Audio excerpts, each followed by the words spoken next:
Back part దగ్గర ఇక్కడ మనం ఇలా మార్క్ చేసుకోవాలి. మనకి 1/2 ఇంచ్ వచ్చేసి మనకి ఖర్చుకి మనం మార్క్ చేసుకోవాలండి. మార్క్ చేసుకొని అక్కడ నుంచి మనం నడుము పొడవు తీసుకోవాలి. అయితే మన కస్టమర్ చెప్పింది ఏంటంటే 1 అంగుళం పొడవు పెట్టమన్నారు కాబట్టి 1 అంగుళం పొడవు పెడుతున్నాను. ఇక్కడ మనకి షోల్డర్ దగ్గర మార్క్ చేసుకోవాలి. షోల్డర్ దగ్గర మార్క్ చేసుకున్న తర్వాత చూసారు కదా, డాట్ దగ్గర నుంచి షోల్డర్ వరకు పట్టుకోవాలండి. ఇలా పట్టుకొని దీనికి మనకు 1 అంగుళం ఎక్స్ట్రా పెట్టుకున్నాం కదా, కరెక్ట్గా ఇలాగా మార్క్ చేసుకోవాలి. తర్వాత చూడండి, చెస్ట్ లూజ్ వచ్చేసి మనకి ఇక్కడ నెక్ ఎక్కడైతే ఉందో, నెక్ రౌండ్ ఎక్కడైతే తిరిగిందో కరెక్ట్గా అక్కడే పట్టుకోవాలండి. పైకి పట్టుకుంటే మళ్ళీ చెస్ట్ లూజ్ అనేది పెరిగిపోతుంది.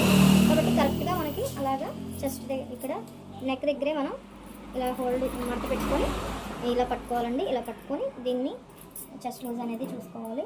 కరెక్ట్గా ఇక్కడ మార్క్ చేసుకున్నామండి. మార్క్ చేసుకున్న దగ్గర నుంచి మనకి నడుము పొడవు, ఇక్కడ నడుము దగ్గర నుంచి చంక వరకు ఏదైతే పొడవు ఉందో దాన్ని మనం ఫస్ట్ చెస్ట్ లూజ్ ఎక్కడ పెట్టామో అక్కడికి మార్క్ చేసుకుందామండి. ఇక్కడ మనం అక్కడ అంగుళం 1 అంగుళం పొడవు పెట్టాం కదా, అదే అంగుళం ఇక్కడ కూడా పొడవు ఉంచుకొని ఇక్కడ మనకి చంక దగ్గర మార్క్ చేసుకుందామండి.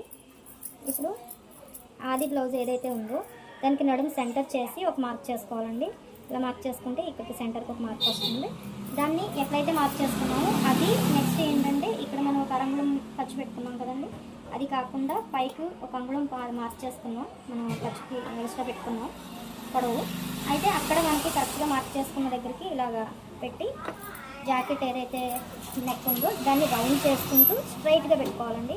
మనకి ఇలా క్రాస్ పెట్టకూడదు, అలా అని ఇటు లోపలికి కూడా పెట్టకూడదు, స్ట్రైట్ చేయాలి. ఇక్కడ మనకి రౌండ్ రావాలి, ఇక్కడికి వచ్చేసరికి స్ట్రైట్ వచ్చేసేయాలి.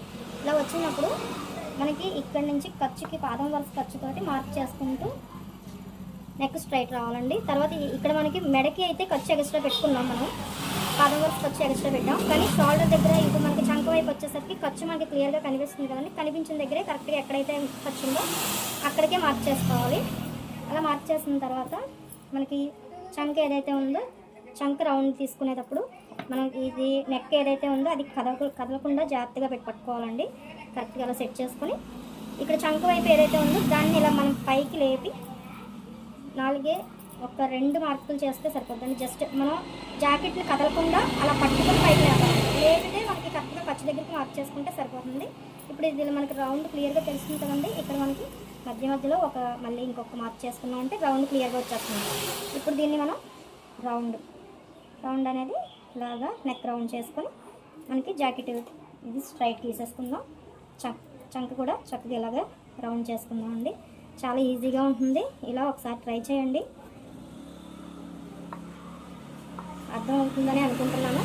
అర్థమైతే కనుక ఫ్రెండ్స్ నన్ను సపోర్ట్ చేయండి, సబ్స్క్రైబ్ చేసుకోండి, లైక్ చేయండి. మీ సపోర్ట్ నాకు ఉండాలని కోరుకుంటున్నాను. Okay friends.